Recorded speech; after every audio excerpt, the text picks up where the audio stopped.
The meeting will now come to order. We'll start with our roll call. Mr. Johnson?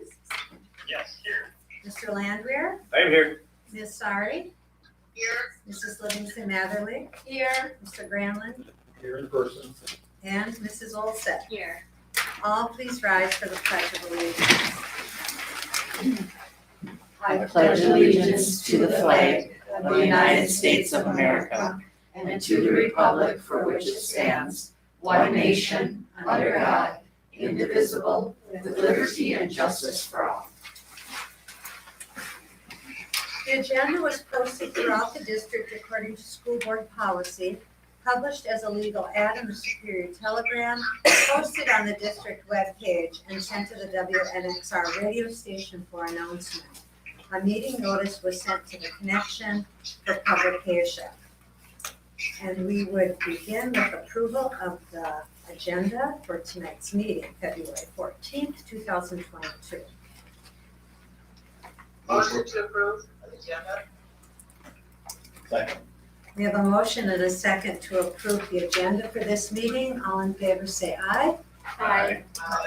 Opposed, the same sign. That motion carries. Moving on to consent agenda for tonight. You have in your packets the January 10th, 2022 regular board meeting minutes, open session, and the January 24th, 2022 special meeting, open and executive session. And then we would ask Mr. Landwehr for our treasurer's report, please. Okay, summary of the treasurer's report as of January 31, 2022. General fund.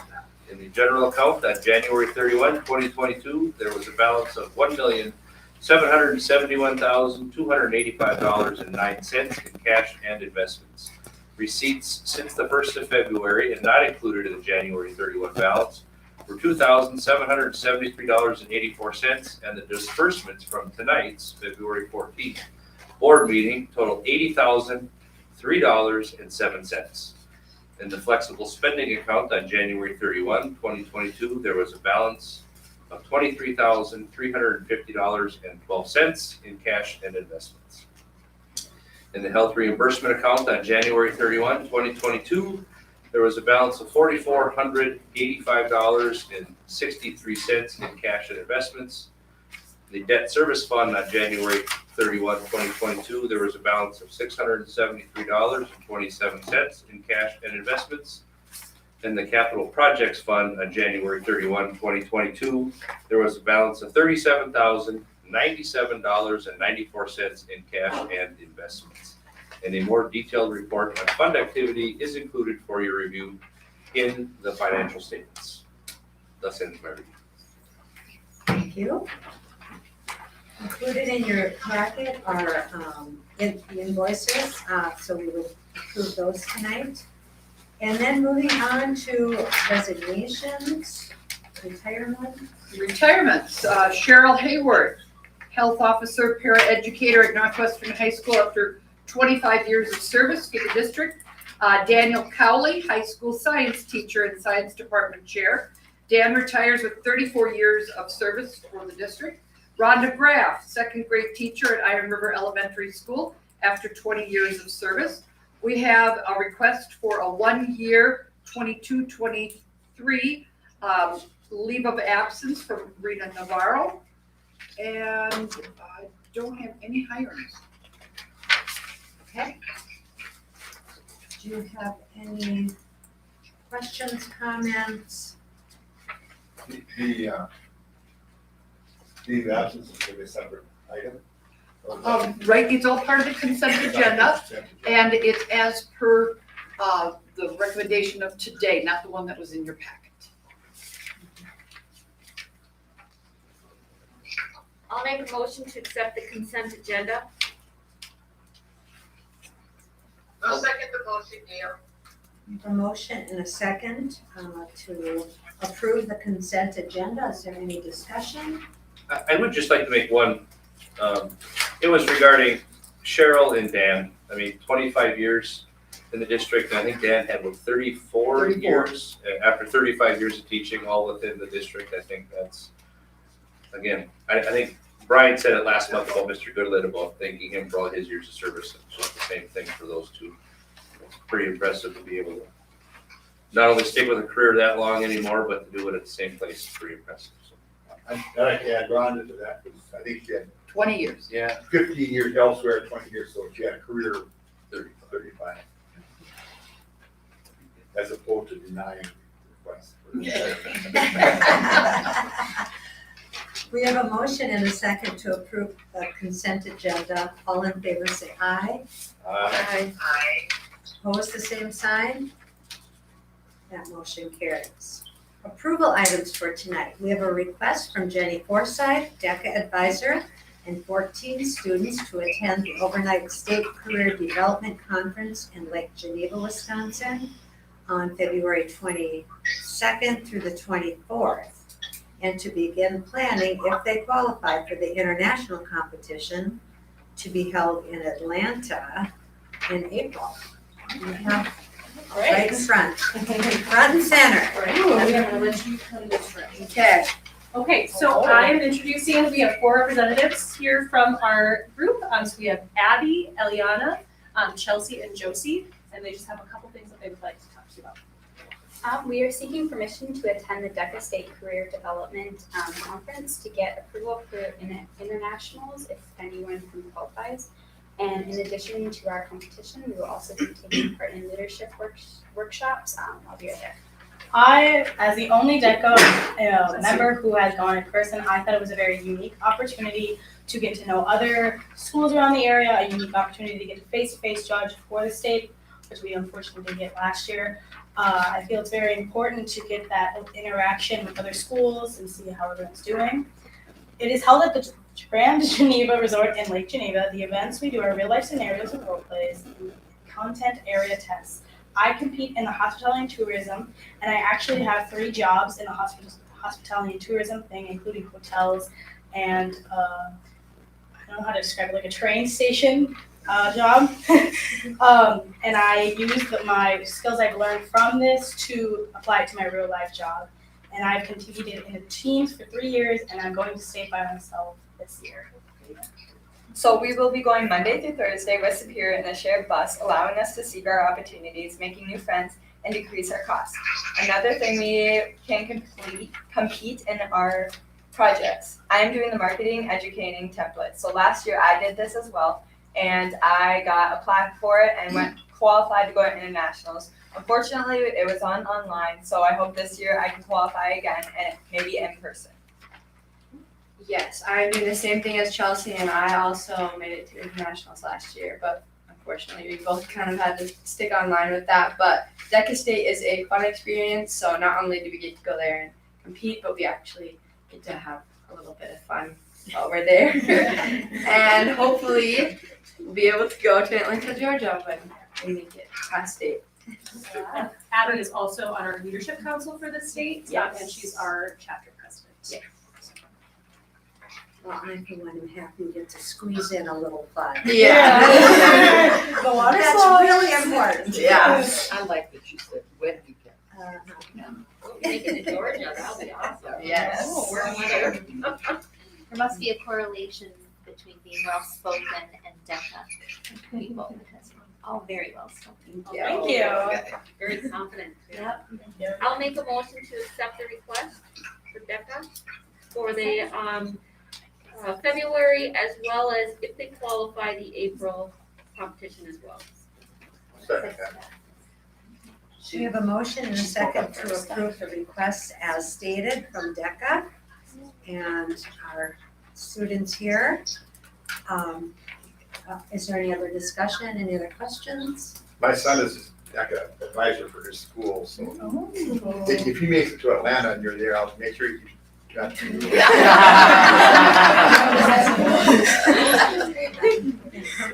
Anyone else? All right, all in favor, say aye. Aye. Opposed, the same sign. Motion carries. Thank you. Thank you. Good job, girls. Next, we have a request from Laura Johnson, an FBLA, our FBLA advisor, and 4 students to attend the overnight state FBLA competition in Madison on March 27th through the 29th. So Addie's not going far. I see that. Yes, and then Kieran Flash is also here to represent us tonight. So I am again the FBLA chapter president, and Tiernan and I we did broadcast marketing, which is like we basically created stories from the school and we made our own little news show, and we competed for the judges, and we got second at regionals. So we will be moving on to state along with Livia Carlson and Autumn, who did a test, and they will be moving to state with us. Yeah, we are having a great FBLA year. We currently have 23 members. On February 5th, we competed at the Region 1 conference. It was an exciting day. At the regional conference, we had 12 members who competed by taking a test, and the remaining members competed by making a live presentation in front of a group of judges. These events included broadcast journalism, sales presentation, public service announcement, and introduction to business presentation. We had 4 students, like Abby said, qualify for state at the end of March. On behalf of our chapter, I would like to ask permission to attend the state FBLA conference in Madison and possibly the national conference in Chicago at the end of June. Yes. That doesn't conflict with the state girls basketball tournament, does it? No, it's at the end, yeah. Don't worry. Academics before.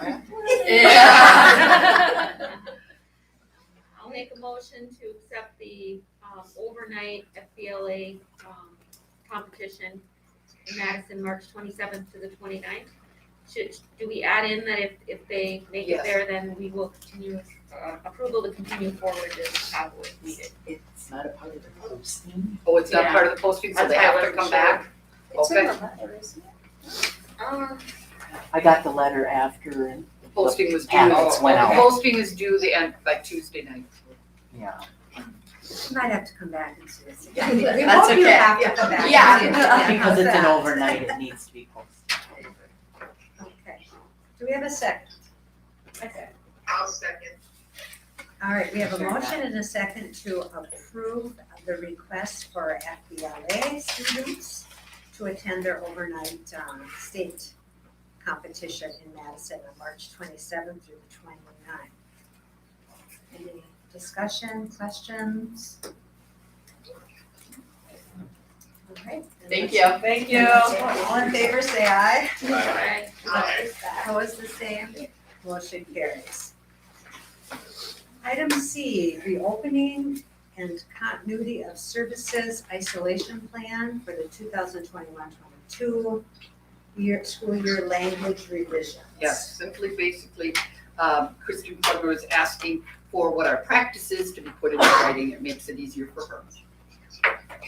Once again, things, trying to add to that and make Yeah. everything crystal clear. Right. I don't remember, because I scanned this because we've talked about it so much. So, But does it say in here, and I apologize if I'm wasting anybody's time. And I only say this because I dealt with this in my own family. Does it say in here that it has to be, the school does not accept an at-home positive or negative test? Yeah, I believe Yeah, it it says does. that. It does say that, so On the front even, page. what was that? The front Right page. here, home testing kits are not an acceptable proof of being COVID-19 free. Of being COVID-19 free. But so that's saying it's not accepting a negative at-home test. My understanding was they also don't accept a positive at-home test. that was, If we don't, we're not accepting any, of the at-home tests, because there've been false positives. Well, no, I understand that, but I guess So that, because what I'm saying is we took at-home tests personally, tested positive, and then we had to, in order for us to say, this is what we're gonna end up doing as far as the quarantine process, we had to come to school to do it. Because it wouldn't take an at-home positive. right, nothing is being changed from that practice. No, no. But I guess my thing is, home testing kits are not an acceptable proof of being COVID-19 free. Free or I know where being positive. But it doesn't Would you say- like this? I guess that's the only reason I'm asking is because if I took an at-home test and I come back as positive, I'm gonna follow these rules personally. But what I was said was, I can't, if I have a positive test, I have to send my kids to the testing site to get tested before any of this would qualify, is what we were told. Does that make sense? No, but none of that is changing. I understand the frustration. No, I'm just saying, as a whole, if we're making a change to this, Right, I guess we're the not thing, making any changes to this. All we're doing is putting in writing what the practice has always been. okay. That's what they're doing. They're not adding new stuff. My suggestion respectfully to the board would be, how about home testing kits are not accepted? Period. Just COVID-19 home testing kits are not accepted, period. results, yes. Would that be better? Well, it would just make it clearer for, Which is the whole goal. Which is That's the whole exactly goal. what we're trying to do. That's, yeah, so Because- let's do it that way. and like I said, because when it happened to us, I'm like, well, it doesn't say that I can't accept Gotcha. a home positive, because I don't wanna bring anybody What she's trying in. to do is avoid that kind Mhm. of confusion or confrontation or So then I guess I would like to just have the, that changed. Peg, what's the new wording you've got? It would be, COVID-19 home testing kit results are not accepted. There you go. Because that covers all. Mhm. Okay. Are there any other questions or discussion regarding what we're adding or Clarify. clarifying? Yes. Hearing none, I would entertain a motion.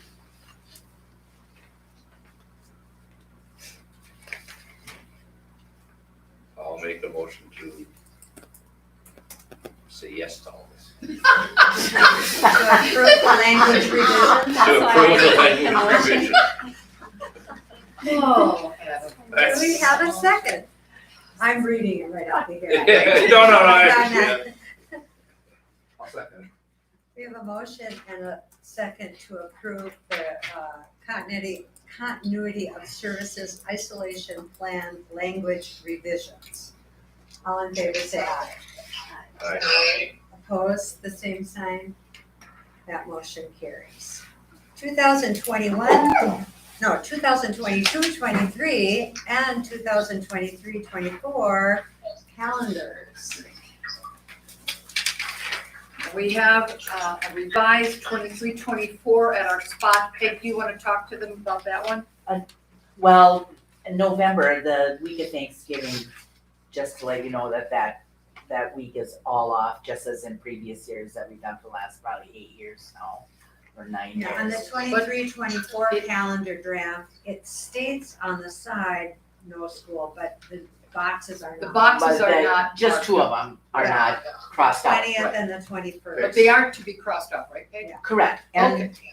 in the narrative, it does say that that's true, so those will just put some lines there, but on what you got at in your packet, down in the lower right-hand corner, the quarters designation of days was not filled in, there was just lines. But since the packets went out, I got that information from the high school, so those days that have been filled in with the correct number of days in each quarter, which total up to 178 student contact days. Just a comment on the 22-23 calendar, January 1, 23, it's a Sunday, which the federal holiday would be observed on a Monday. And according to this calendar, it would be a day of school. Correct. So our students would miss the Roseville Parade. They will. So the Rose Bowl parade will be on January 1st? It'll be the second, I assume, because that's what they. No, it's still gonna always be on First. January 1st. They're just gonna have to.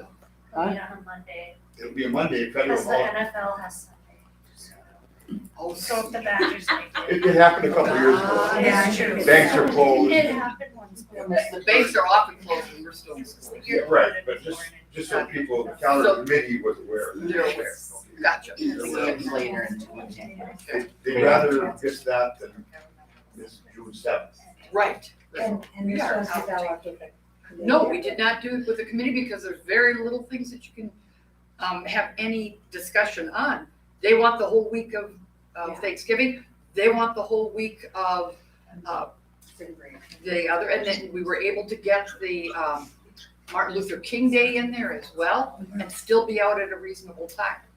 But if instead you want us to go all the way back to committee over the 2nd of, No, I January. don't, not at all. I just want people to be aware of that. Okay. I assume they. I think what's lovely about this is we are out at a very reasonable time in June. Right, that was our goal at one. Yes. But I think Especially the the- second year. the Thanksgiving week wasn't just the calendar committee, I think that was a result of Attendance. state report cards and being downgraded because the attendance was poor during that particular Correct. week, right? So that's what I'm saying, you really don't have many parameters. Motion to approve this. We have a second to the motion. I'll second. We have a motion and a second to approve the calendars for 22, 23, and 23, 24 school years. Any comments, questions? I think this helps our families be able to plan. I think so. Hearing none, all in favor say aye. Opposed, the same sign.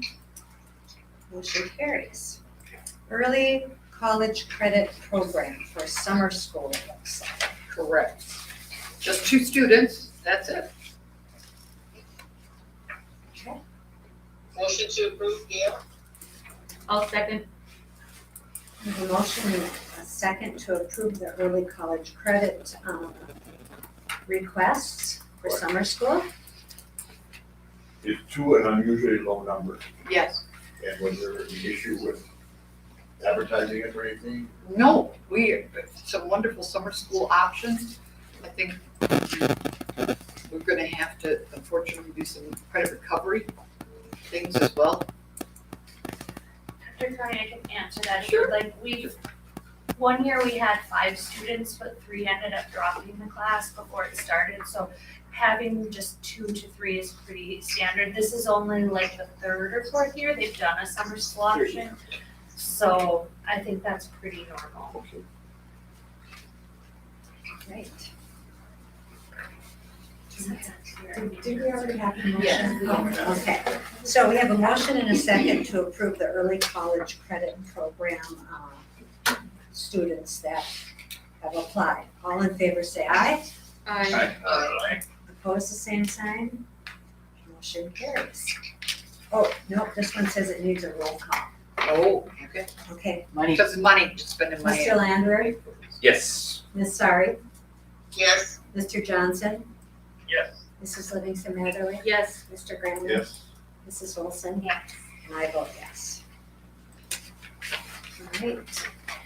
We have 2 new policies.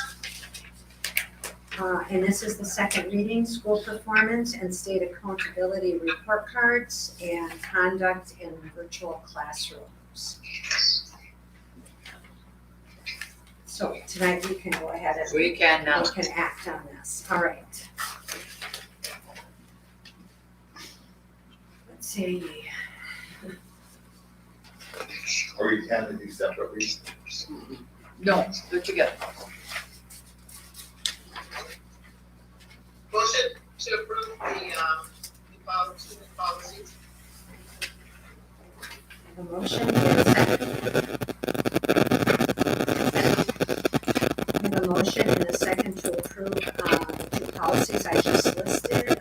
Any discussion, questions that haven't already been answered for you? All right, hearing none, all in favor, say aye. Aye. Opposed, the same sign. Motion carries. We have a pupil services report on a mental health grant. We have a whole team here to tell us all about this. Promise we'll keep it to about an hour. Okay. My Mine's only 15. We might have been warned about our time limit because counselors have a sense to talk a lot. Start now.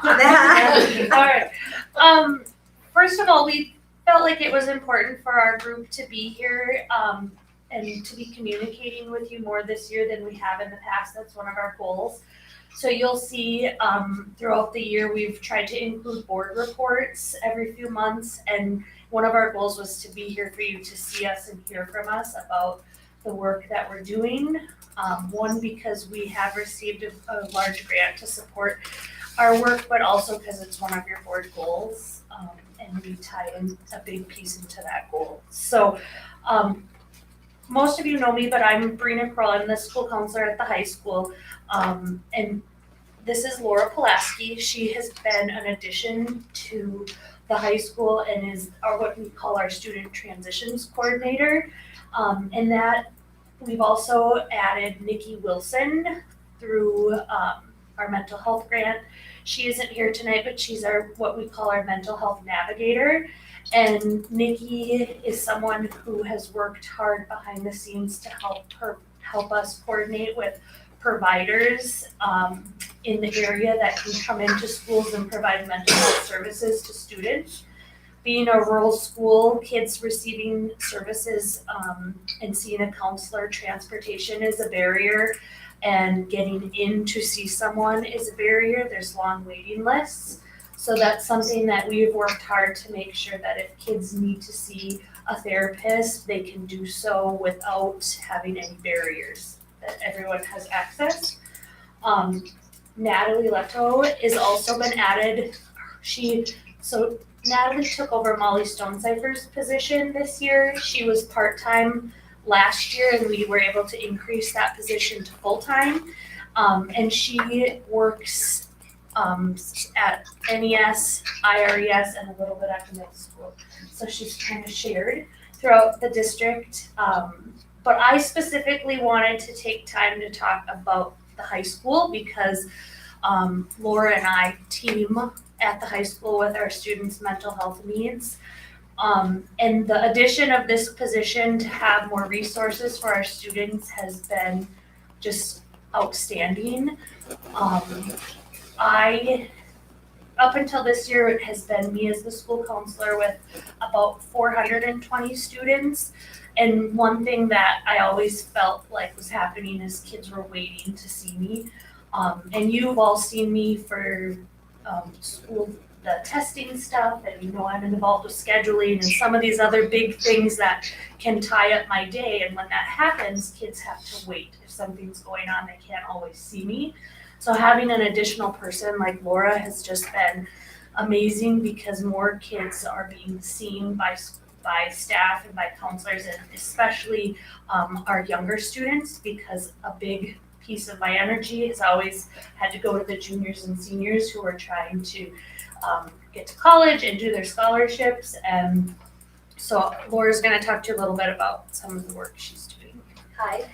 So I am the new student transitions coordinator. It's a newly created position this year. I got hired towards the end of the summer, so we kind of skedaddled me in there real quick at the start of the year.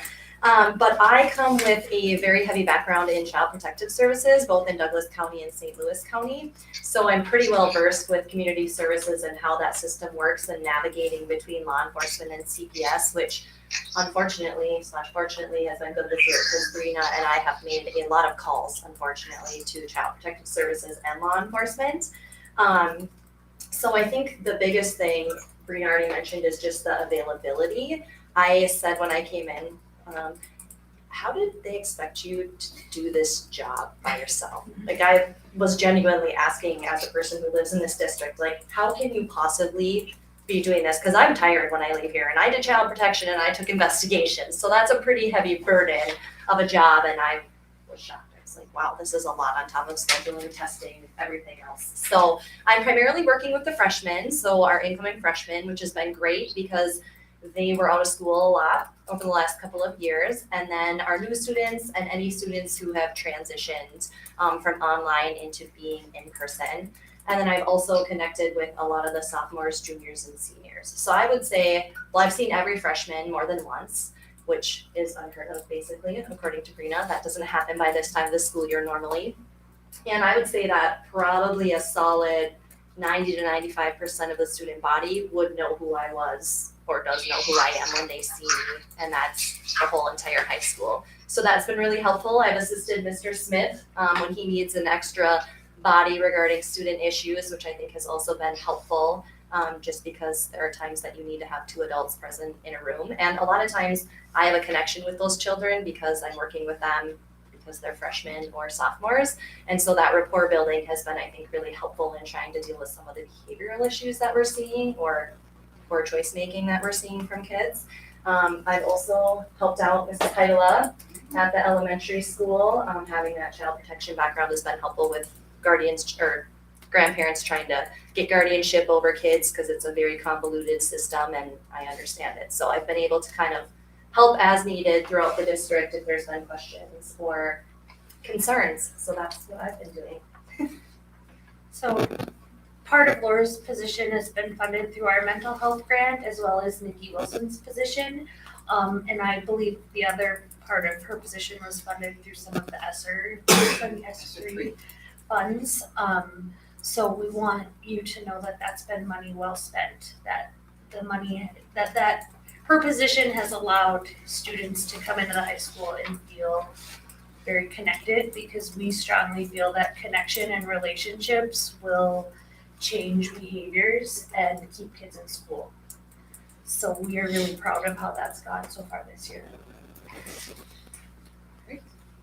So I'm Erica Kaufman, I'm the counselor at Northwestern Middle School, and just want to share with you some of the benefits that we've experienced due to having Nikki and Laura on board, and also Natalie with us.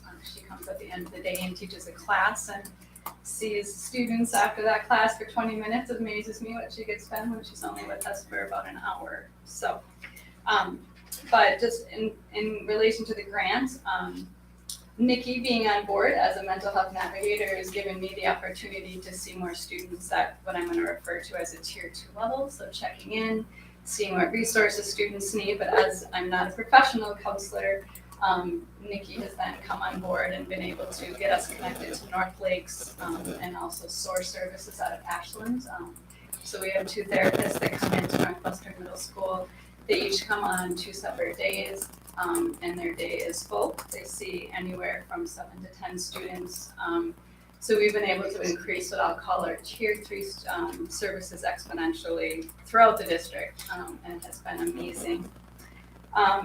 Also just wanting to share, I think this has allowed us to get together as a group every single month, which we've never been able to do in the past. So we're able to sit down, we share families across the district and student concerns, and so we're able to consult with each other in a way that we've never been able to before.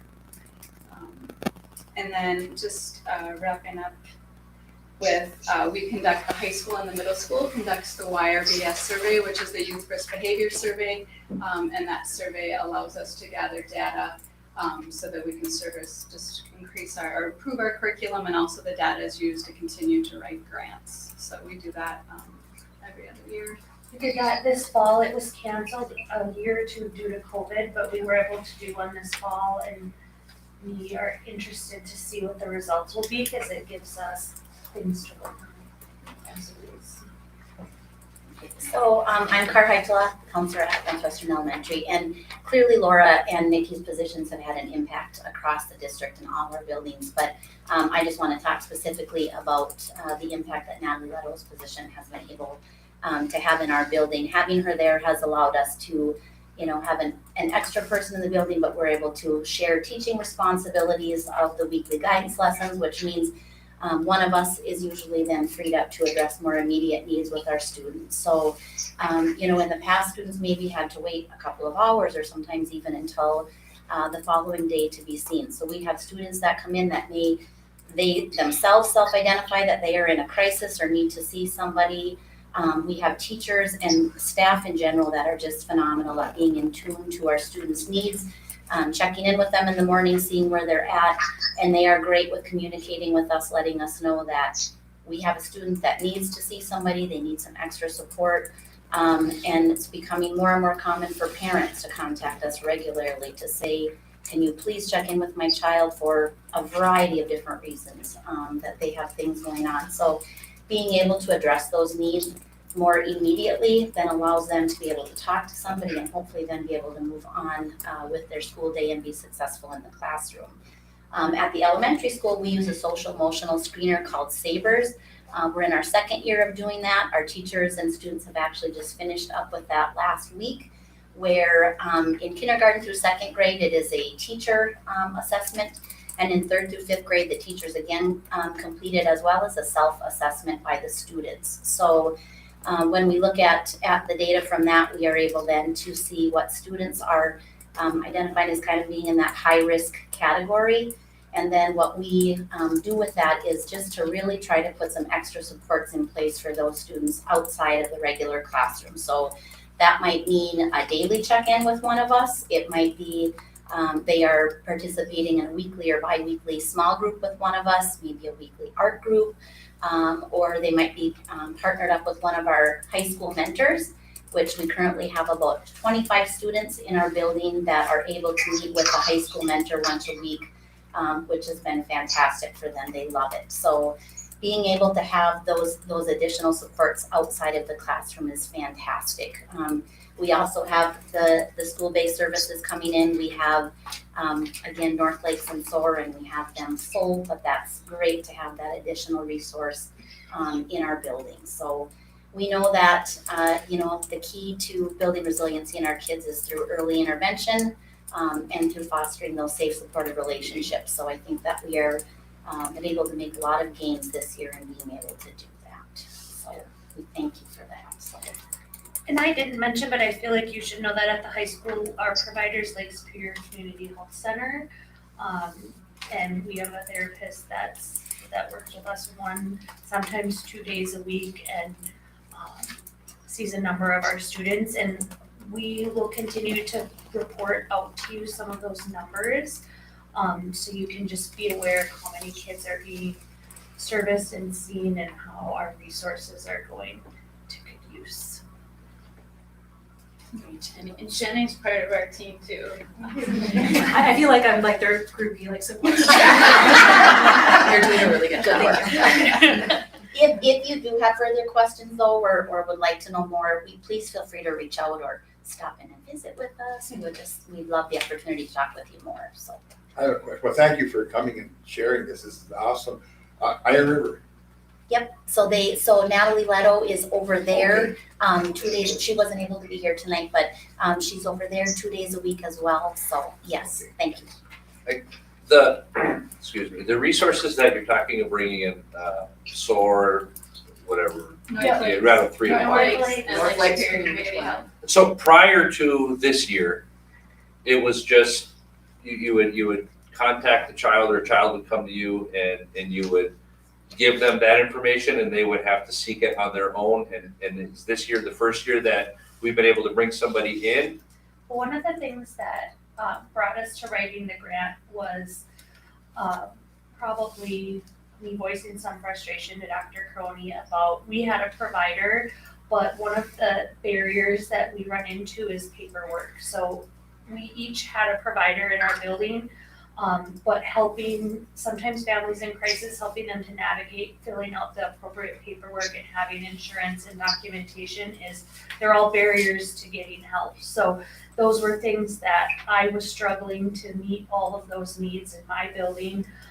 And that's where one of the examples for this mental health grant was to have a mental health navigator who could have their primary position as to be getting more providers and to go seek out these families and really help them fill out the paperwork and that was necessary to be seen by a provider. So we did have a provider last year in each building, but we have increased how many providers we have and how many kids are being seen by each provider. So, and with that being the case, have you seen because you said when you have a provider in the building, it's full, their schedule is full. Was it full previously? I mean, the last 2 years have been devastating for everybody. but students are, I think, are feeling the effect of it and being able to provide that. I mean, I think it's fantastic. So are you seeing a change in those kids, the fact that they're able to get those services and you have a support behind you? So I guess I just want to make sure that everything that's being said nationwide, worldwide regarding kids' mental health is indeed being seen, it's being heard, and it's being addressed. And the thing I see a lot at the high school and that we talk about is oftentimes I'll talk to a family that feels like so frustrated because they've called every clinic in the Twin Porch area and there's a 3 to 4 month waiting list, or people who say their waiting list is full, they can't even get on a waiting list anymore.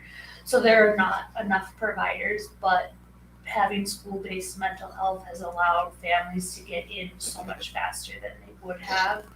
And we allow them to use, we have a conference room at the high school, so they are able to do it very privately, but they don't have to have a ride. It just takes away all the reasons why it's too hard for some families to get kids the care that they need. And like from a personal standpoint, as most of you know, my husband passed away in September from cancer, and so I have 2 kids that are in elementary school. And like my oldest never needed to see Mrs. Heidela prior to this year, and she has needed to see her because grief counseling is 6 months out. Like I have insurance, I'm a educated person who understands how to navigate the system. I know the buzzwords to say. There's no reason if there was openings that she wouldn't already be getting that service outside. I think if we didn't have those providers in the school and didn't have Natalie's position, like Mrs. Heidela would not be able to prioritize my kid, which is devastating to me as knowing like she's a great kid who lost her parent. So I think like the impact is real. And it's not seen by everybody, but it is by those of us who have to, utilize us, I guess. So yeah, it's definitely happening. Well, and it's a ripple effect. If those kids are getting some services like that, when they go back to their classrooms, they're going to fit in better. It's going to be smoother and happier for them, and that as a result, the other students in the classroom too. So I mean, there's a real ripple effect. When their emotional needs are met, they can learn. Yeah. And so can the rest of the kids. Yes, and so can the rest. Sorry, I'm speaking from the galley, but jump on it. One of the things that they mentioned is the youth risk behavior survey, and that is a data point that we use to apply for our AODA grant that we are in our 3rd cycle of getting. So we brought in $90,000 to the district to help support students' transitions, and basically that's our Link Crew program. So our freshman program to help make sure that those freshmen who are most at risk, making sure that we connect them to school right away, just like what they're talking about of being preventative. So like that's another support to help all of the fantastic things that these ladies are doing. So just a heads up that those data points, those are translated directly into numbers and into our kids' lives on the daily. And we just got a survey back from our freshmen and Link Crew leaders, and it was astounding at the connection that those kids made with their leaders, especially coming back into a year that's more normal. So thank you for having us, and like I said, we feel like the work we're doing is very important, and it's important for you to know because we know that's one of your goals, and we feel strongly that these are positions that our kids and buildings need. So we'll continue to report out to you on how we're doing, and if you have questions, please feel free to contact any of us. Thank you very much. Thank you.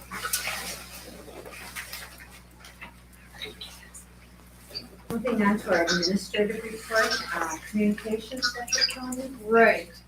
On behalf of Barbara Knowles' mom, Constance Suri, School District of Maple School Board, District Office Administration, thank you for your donation in honor of my mother. Your kindness and support at this sad time is greatly appreciated. And then we have an FYI, the Safe Return to in-person instruction continuity of services plan is now in a booklet format. It's what was necessary for claiming the ESSER III funding. Jill Underly, State Superintendent, notification that we received a grant in the amount of $8,240 for educator effectiveness for the period of July 1, 2021 to June 30th of 2022. You have your WIAA bulletin, and then the invitation to the 34th Annual Academic Awards on March 23rd at 2 o'clock in the Northwestern High School auditorium. All right, thank you. We have the January 14th, 2022 pupil count. Mr. Stacker? Yes.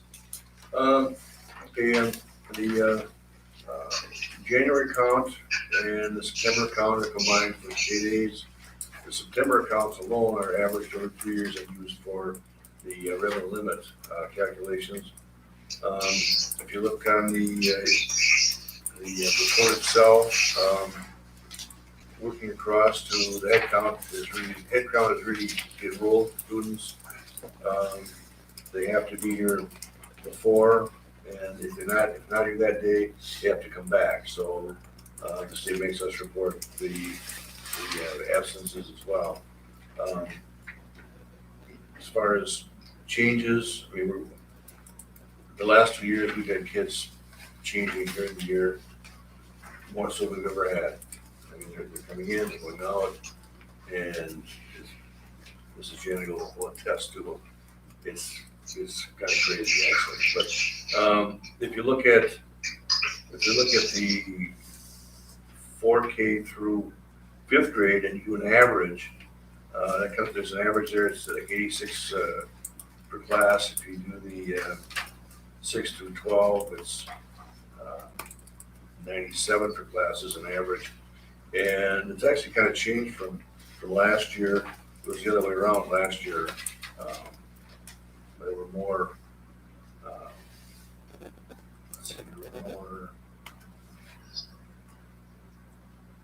more at the higher level.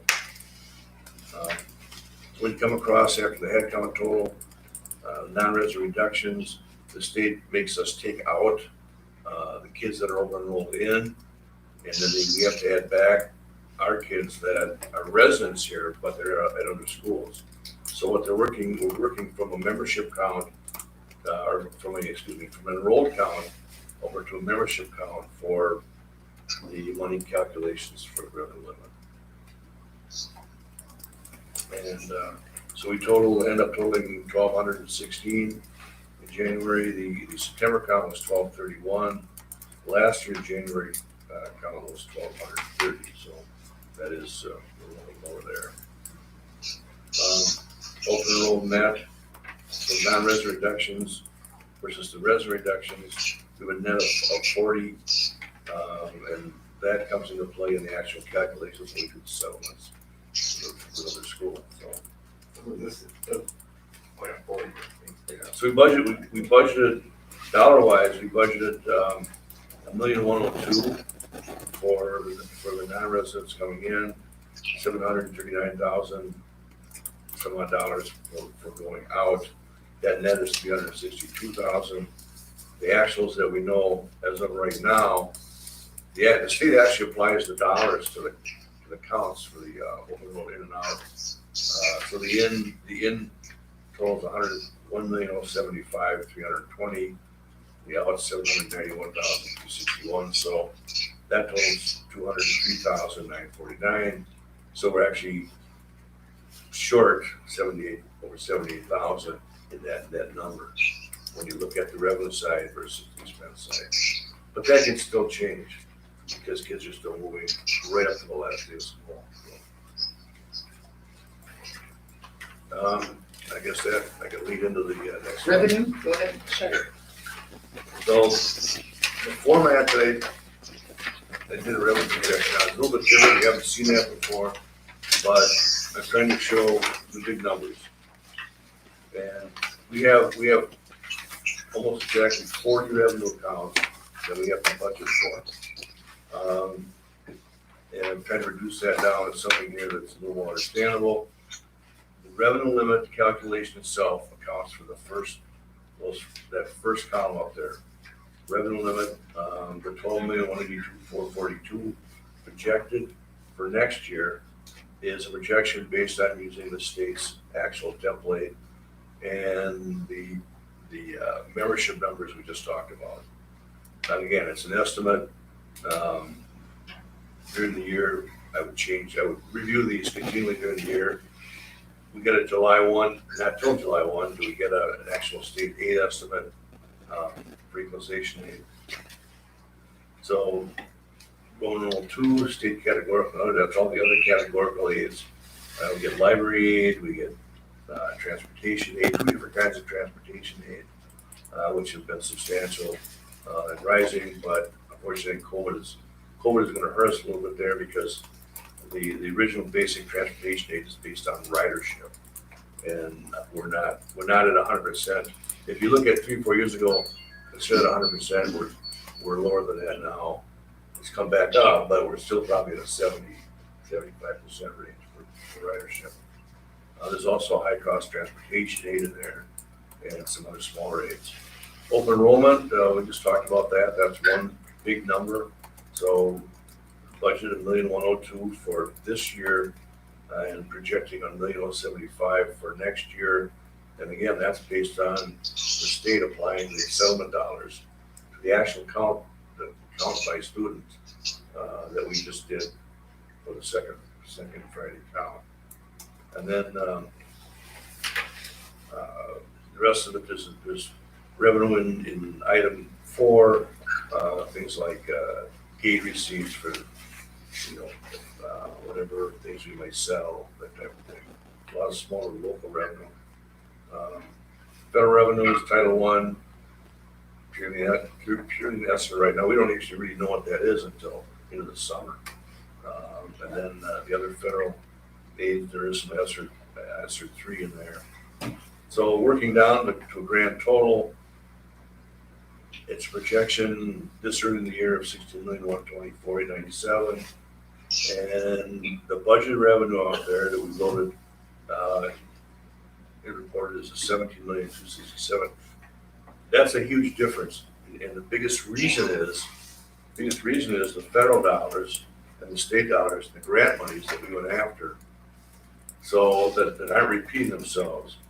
And we've got, I assume all that ESSER 3 money, for the most part, is in there? And that 17 million? except what we'll be claiming this year. So we'll be claiming our staffing wage increase this year that was planned. That same staffing wage increase next year. But this year, we're claiming a little more in there. One of them is the curriculum. That's about $140,000, and a couple other things. But for the most part, the ESSER 3 monies are being used for wage and fringe. You're talking about the social studies curriculum. Yes. Thank you. Yes, right.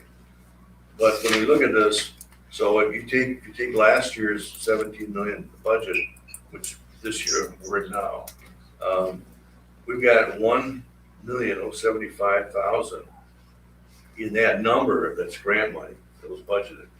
We won't have that next year, so this is a little bit deceiving. The only one that I didn't put back in next year's estimate, that I didn't know, I don't think we know yet, is the mental health grant. Right. Okay, so The 75,000 yeah, for the mental right. health. So if you add that back, we would almost be equal to last year without all that grant money. So what I'm trying to say here is that we're basically flat because the state's not giving us any new money up in the revenue limit, and they're also giving us not any new money in the category that they pulled outside too, which runs around 900,000. But zero increase this year, zero increase next year. So at the next board meeting, I'll have a report on revenues. We'll have some more detail on that. On revenues, or you mean expenditures? On expenses. Yes. Plus anything that's happening with everyone talk in. I think we're applying for the 75,000 Oh, grant absolutely. again. Right. So maybe that could be included again, too, I'm sure.